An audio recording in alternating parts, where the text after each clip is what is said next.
मैं उन सभी को तहे दिल से धन्यवाद देना चाहूं।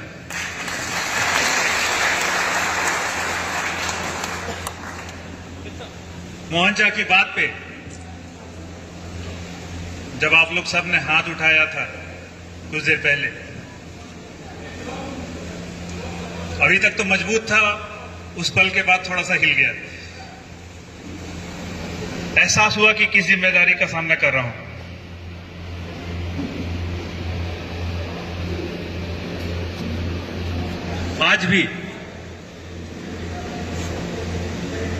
आज जितने भी यहां पे, चाहे वो पुराने साथी हों या जो नए साथी हमसे जुड़े हैं वो हों, जितने भी साथी यहां जुड़े हैं,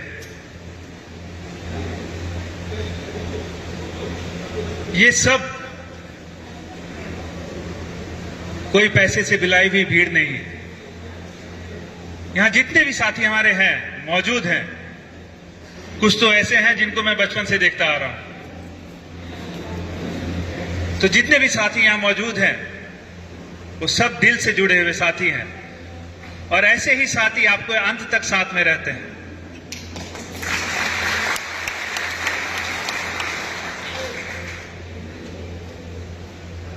माननीय शशांक शेखर भोक्ता जी के 50 साल के राजनीतिक कैरियर में जो असली कमाई रही है वो यही रही है। ये आप लोगों का साथ आज तक हमारे साथ है, यही उनकी असली कमाई है।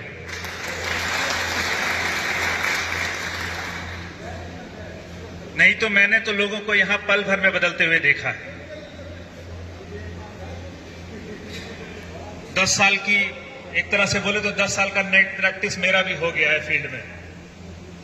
ये 5 साल अब रणजी खेलेंगे, उसके बाद फिर विधानसभा का चुनाव इंडियन टीम के तौर पे होगा।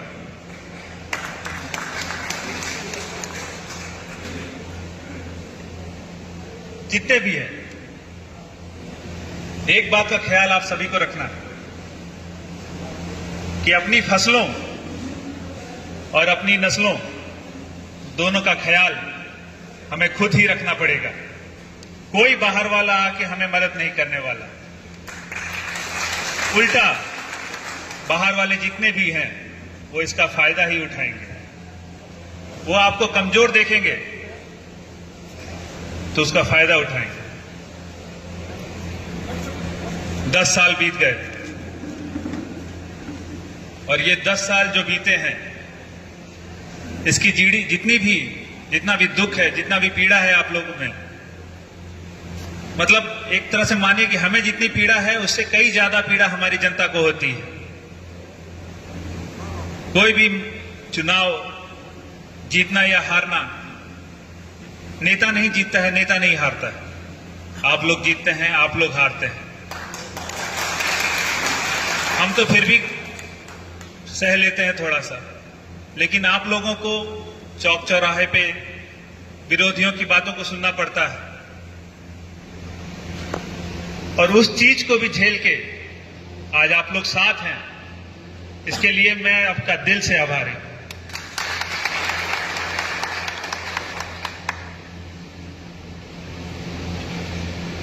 10 साल बीत गए हैं, बहुत सारे लोग को आते जाते देखा, लेकिन जो संगठन की ताकत होती है, एक संगठन की क्या ताकत होती है, वो आप लोगों के बीच रह के ही सीखा हूं। 2014 से भी पहले बहुत सारे नेता, बहुत सारे विधायक थे, लेकिन आप लोगों में कोई भी एक आदमी मुझे बता दे कि जब तक झारखंड मुक्ति मोर्चा का नेतृत्व माननीय शशांक शेखर भोक्ता जी ने किया, उस समय तक कोई दूसरा संगठन बता दे जो सारठ विधानसभा में मौजूद था। एक भी संगठन, पुराने विधायक आरजेडी से भी रहे हैं, कांग्रेस से भी रहे हैं, लेकिन कोई भी ऐसा संगठन आपको नहीं मिलेगा जो झारखंड मुक्ति मोर्चा जितना मजबूत था। इसका बस एक ही कारण है, और वो है माननीय शशांक शेखर भोक्ता जी। आज रांची में बैठे लोगों को यह लगने लगा कि उनकी वजह से संगठन मजबूत है। आज जो सारठ में स्थिति है झारखंड मुक्ति मोर्चा की, उनकी वजह से है। मैं यही गलतफहमी उनकी दूर करने आया हूं। प्रधान जिंदाबाद, प्रधान भैया जिंदाबाद। आज भी जिस हालात में झारखंड मुक्ति मोर्चा का संगठन हम लोगों ने छोड़ा, उसके बाद भी दो प्रतिनिधि बदल गए, लेकिन जिस मजबूती में झारखंड मुक्ति मोर्चा सारठ में पहले था, वो ना पहले कभी हुआ था, ना आगे कभी होगा।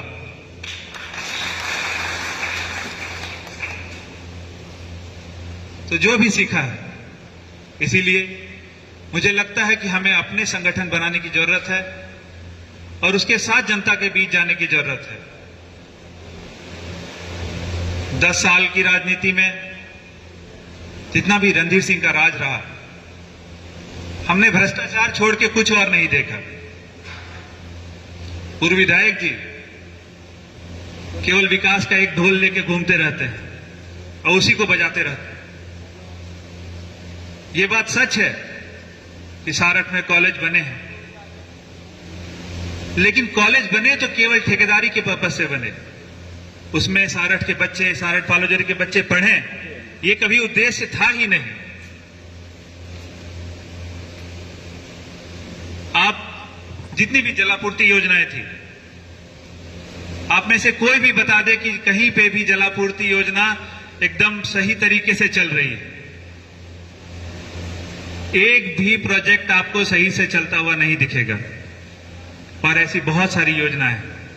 हमारी मेगा डेयरी है,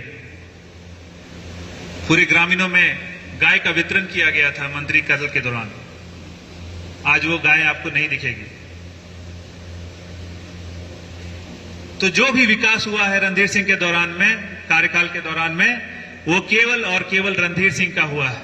चाहे उनकी संपत्ति का हो, चाहे उनके गाड़ियों के काफिले का हुआ हो, चाहे जितने भी पूंजीवादी दोस्त हैं उनका हुआ हो। इसीलिए इसी भ्रष्टाचार को रोकने के लिए 2024 में सारठ की जनता ने खुल के झारखंड मुक्ति मोर्चा का साथ दिया। टिकट कटा हमारा, लेकिन जनता के मन में रोष इतना था रणधीर के खिलाफ कि उन्होंने ये नहीं देखा कि वो जिनको चुनने जा रहे हैं वो कौन है।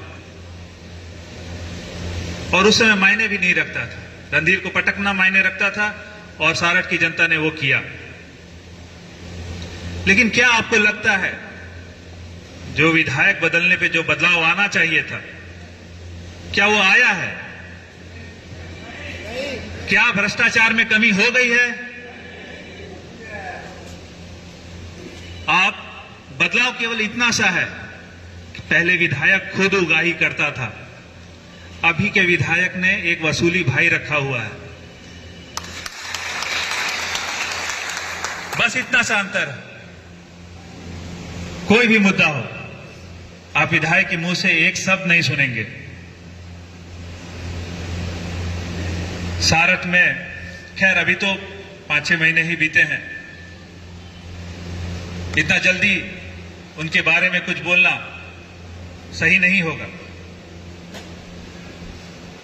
लेकिन जो लोग कूदते थे, जो लोग बोलते थे कि सारठ का रोड 2 महीने में बना देंगे, सारठ का पुल 2 महीने में बना देंगे, रणधीर के सारे काले कारनामों का उजागर कर देंगे, ये सब कुछ नहीं होने वाला। हमने देखा है, उनको 4 बार देखा है। ये सब कुछ नहीं करने वाले हैं। वो आराम से मधुपुर में बैठेंगे और आप लोग जाइएगा दौड़ते हुए मधुपुर, तभी आपका काम होगा।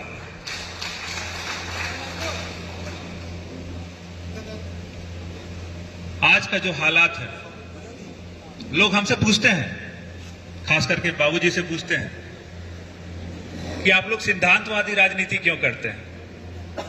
इस चीज का तो यहां कोई जगह ही नहीं बचा है। लेकिन मैं मानता हूं आज के दौर में जो सिद्धांतवादी राजनीति की जरूरत है वो पहले से कई ज्यादा है। क्यों जरूरी है? इसलिए जरूरी है कि हमारे जो सिद्धांत हैं वो किसी पार्टी के दम पे बदल नहीं जाने चाहिए। जितने भी मुस्लिम भाई हैं, कल मैं अगर बीजेपी ज्वाइन कर लेता हूं तो कल वो मेरे दुश्मन नहीं हो जाने चाहिए। ये होती है सिद्धांतों की राजनीति। और क्यों जरूरी है? क्योंकि इसका कोई ठिकाना नहीं है। जिसने आज भगवा झंडा उठा के रखा है वो कल हरा झंडा नहीं उठाएगा, या कल जो हरा झंडा उठा के रखा था आज वो भगवा झंडा नहीं उठाएगा। कोई गारंटी नहीं है। आपके पास जो भी विकल्प मौजूद हैं आज के डेट में, दोनों ही बीजेपी से भी चुनाव लड़ चुके हैं, और एक तो जेवीएम था और एक जेएमएम था। इसलिए जरूरी है सिद्धांतवादी राजनीति। और कितना भी हो जाए, मैं आप सबको आश्वासन दिलाना चाहता हूं कि ये एक ऐसा विषय है जिस पे मैं भी समझौता नहीं कर सकता। मैं भी बाबूजी की तरह अपने सिद्धांतों से समझौता नहीं कर सकता।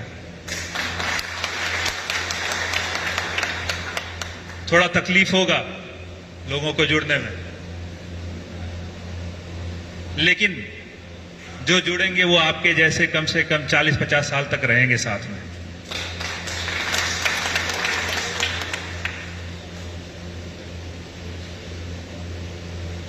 और आज का जो मुद्दा है, हम यहां एकत्रित इसीलिए हुए हैं कि हम पे आरोप लगने लगे थे कि हम चुनाव नहीं लड़ सकते। इसीलिए हमने आज का दिन चुना, और ये हम आज आप सबके सामने ऐलान करना चाहेंगे कि किसी भी हाल में, किसी भी रूप में, चाहे वो किसी भी पार्टी से हो, 2029 का चुनाव आपके समर्थन से हम जरूर से जरूर लड़ेंगे।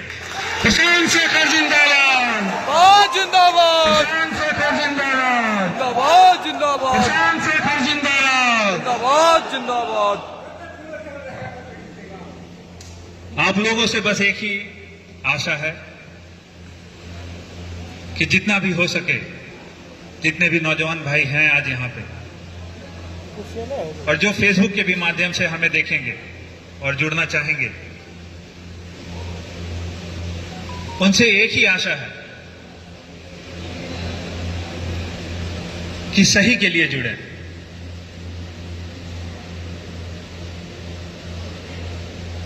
कोई भी हो, कोई नेता आपसे राम के नाम पे वोट मांगेगा, कोई नेता आपसे अल्लाह के नाम पे वोट मांगेगा। मैं आज अपने युवा साथियों को यह क्लियर कर देना चाहता हूं कि मैं जब भी मांगूंगा आपसे वोट, काम के नाम पे मांगूंगा।